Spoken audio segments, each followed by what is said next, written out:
Hi, my name is Mark Stewart. I am the Chief Engagement Officer at Neural Impact. Now, Neural Impact is an organization that works with technology companies to improve their marketing and their sales results based on a better understanding of the buying brain and the role of emotions in the buying process. Now, today I'm going to talk about changing buying behavior. Over the course of the last 5 to 6 years, we have seen a material change, a shift in how prospects engage with us and how they go about facilitating the buying process. And those have had material impacts on most partner organizations' results relative to sales and marketing. So increasingly, prospects today want to remain in control of their buying experience. We know this because they're remaining anonymous through the majority of their buying cycle. They're reluctant to engage in dialogue with sales professionals. They're self-educating, doing their own research, and then validating that research with third-party organizations or individuals within their own industry that have been down that path before. Now, one of the biggest changes I've seen has to do with consciousness. So I would argue over the last 5 to 6 years, the buying community has shifted from an abundance consciousness, an expectation that things would continue to get better, into more of a scarcity or a fear consciousness. And that's resulted in a significant increase in the number of no decisions that we see within the Microsoft ecosystem. There's a higher probability today that you're going to lose to no decision than you are, to be quite candid, to a competitor.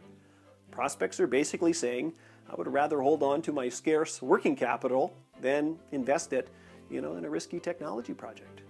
So all of those things combined have fundamentally changed the profile of what the buyer community looks like.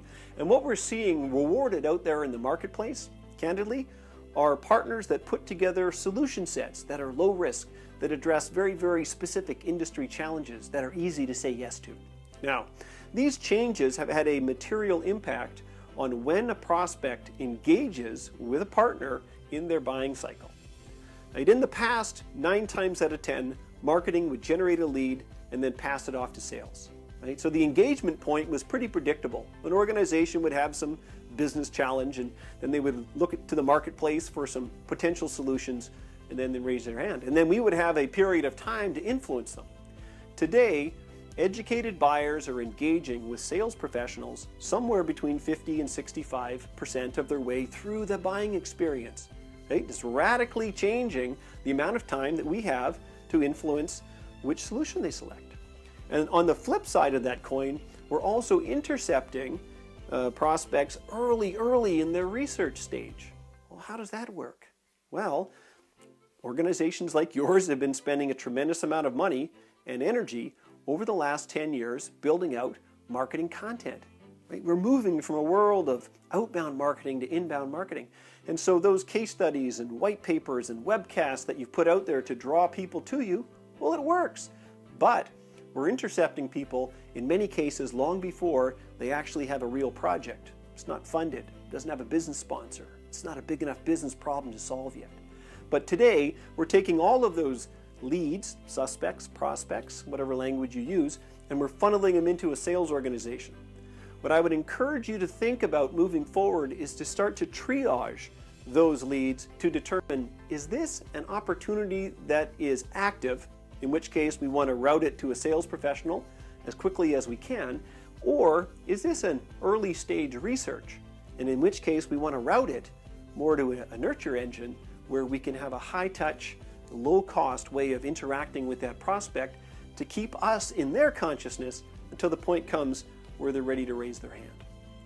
So these changes, both in buying behavior and the engagement point, and ultimately in what is being demanded out there from the buying community, has material impacts on the partner organization. One, the sales organization is going to have to make some adjustments to realign their traditional selling motion with what I would argue is a radically accelerated buying experience.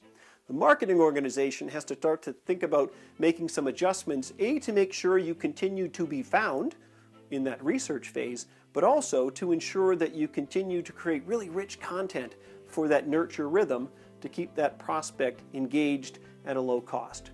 And the third area that partners will need to focus on, and arguably the more challenging of the three, is the delivery organization.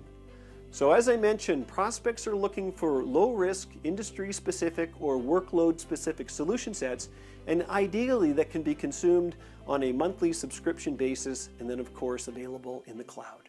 Right? So to the degree that we can modify our selling motion, make some adjustments to the selling motion or the marketing motion, and then of course make some adjustments to our service organization so that we can deliver these solution sets in a relatively low-risk way, then what you'll have done is realign your organization to completely map to a radically different buying experience.